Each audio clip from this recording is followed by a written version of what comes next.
Сәлем достар, әрине әр адам өзінің жеке рекордын орнатуға тырысып көрді. Бүгін біз Гиннестің 15 керемет рекордын сіздерге көрсетпекпіз. Ұшу, доп лақтыру, сырғанау және тағы басқалар.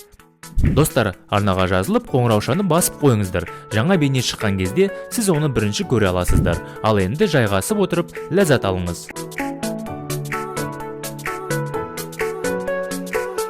Адам үстіндегі ең көп аралар саны.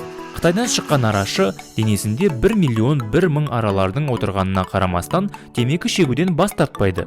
55 жастағы Джао Бин адам денесінде ең көп аралар саны үшін 2015 жылдың мамыр айында жаңа рекордқа ие болды. Аралардың жалпы салмағы 108 келіні құрады. Аралар оның денесін 2000 рет шаққан. Осыған қарамастан ол түк болмағансып темекі шегіп тұрды. Кейінірек Бингтің айтуынша темекі шеккенде аралар ерінге жоламады.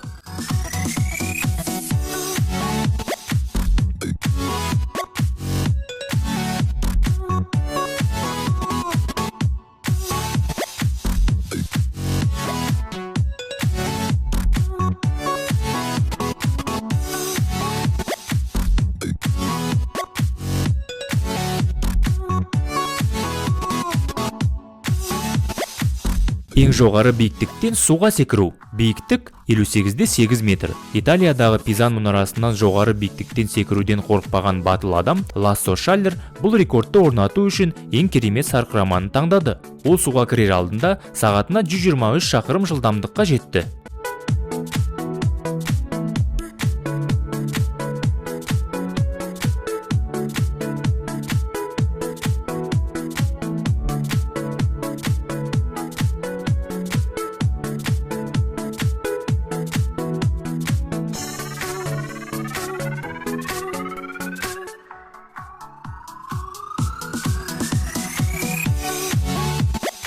Автокөліктің екі дөңгелегінде жүру әлемдік рекорды. Дәстүрлі жоғары жылдамдық жарыстардың орнына бұл Nissan Juke британдық жарыс фестивалінде екі дөңгелекпен жүріп, жаңа әлемдік рекорд орнатты. Дәлірек айтқанда, ол қысқа уақыт ішінде 4 дөңгелекті машинаны екі дөңгелекпен жүргізіп, 1 миляны барынша тезірек қамтып, рекорд орнатты.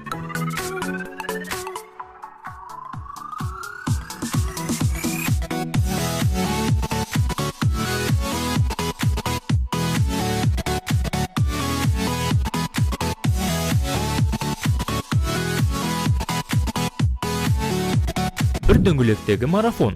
Дуги Ламкин Мен аралын бір дөңгелекте аралап өтті. Қашықтығы шамамен 60 шақырым. Бұл саяхат 1 сағат 35 минутқа созылды. Ұзақ уақыт бойы шеберлі байкер жолдағы барлық бөгеттер, шұңқырлар және желдің кедергісіне қарамастан теңгерім сақтап отырды.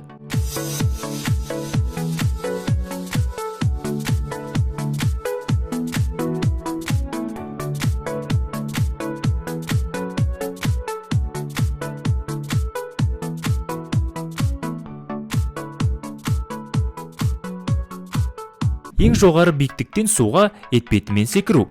Бұл рекордты профессор Сплэш орнатты. Оның шын есімі Даррен Тейлор. Даррен 11,5 метрлік биіктіктен тереңдігі 30 сантиметр бассейнге секірді.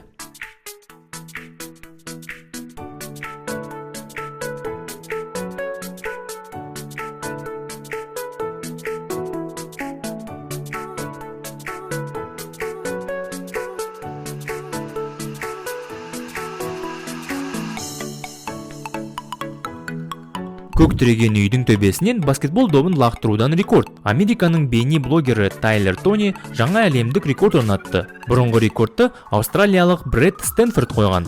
Ол 126 метр биіктіктен допты баскетбол себетіне салған. Ал Тейлор 162 метрлік биік ғимараттан себетке доп кіргізіп, Тонидің рекордын бұзды.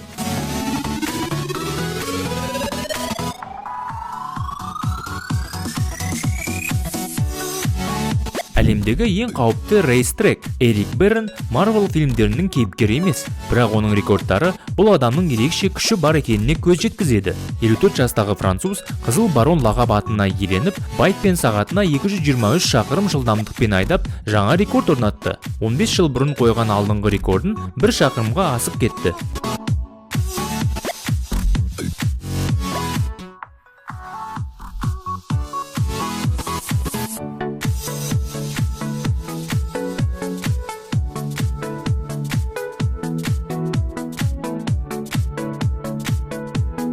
драгстермен 400 метрлік қашықтықта орнатылған әлемдік рекорд. Мұндай рекорд драг рейсинг санатында орнатылды және 4-4 секундты құрады. Мәредегі жылдамдық сағатына 534 шақырымды құрады, ал сағатына 100 шақырым жылдамдық 0,8 секундта орнатылды.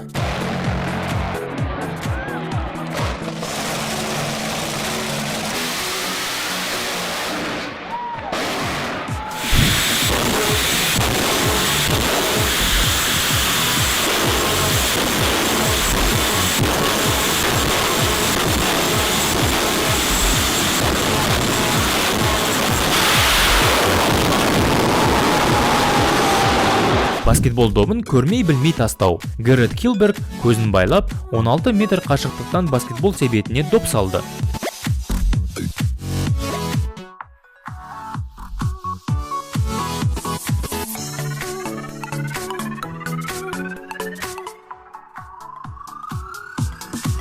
ММА тарихындағы ең жылдам нокаут. 2 секундтан аз уақыт ішінде не істеп үлгеруге болады? Майк Гаррет жағдайында бұл өте оңай болды. Ол рекордты қысқа уақыттың ішінде қарсыласын ұйықтатты. Майкл Сэм Херренді 1,3 секунд ішінде нокаутқа жіберді. Осы жекпе-жекте Сэмнің бірінші жіберіп алған соққысы соңғы болып шықты.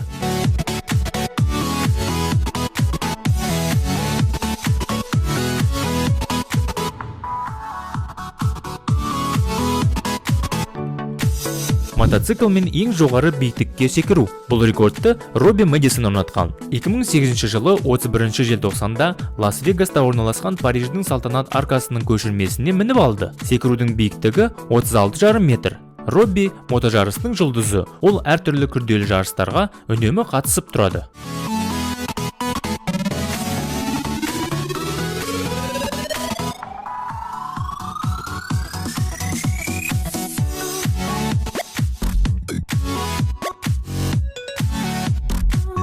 Әлемдегі ең ұзын мотоцикл. Бұл алып мотоцикл жолға шыққанда, полиция қозғалысты тоқтатып, жолдарды автокөліктерден босатуға мәжбүр болады. Бұл мотоциклдің ұзындығы 35,5 метрді құрайды.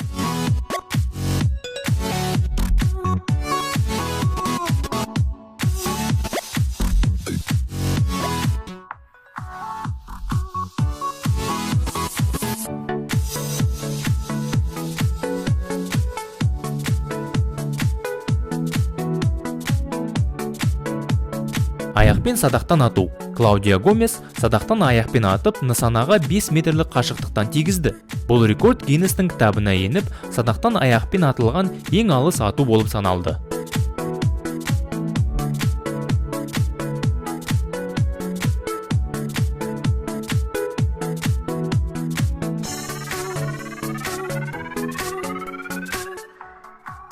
Ең үлкен домино үшін берілген Гиннестің рекорды. 500 мыңға жуық домино құлап, түрлі әдемі фигуралар құрды. Ақыр аяғында Сиднейдің опера үйінің пішінін жасады.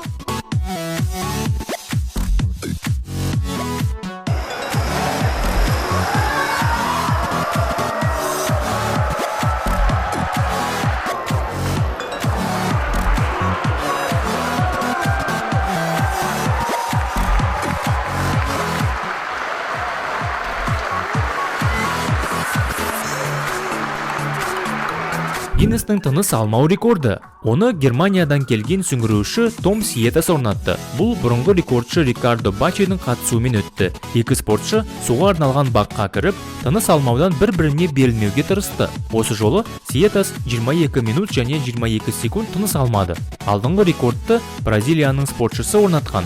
Ол 20 минут және 21 секундты құрады.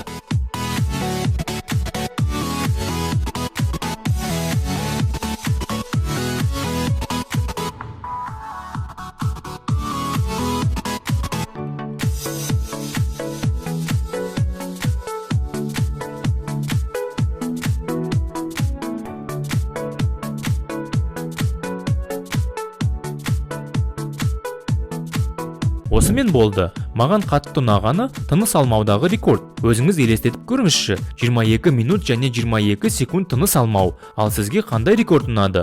Ұнаған рекордты астадағы комментарийге жазыңыз. Келесі бейнеде кездескенше аман сау болайық.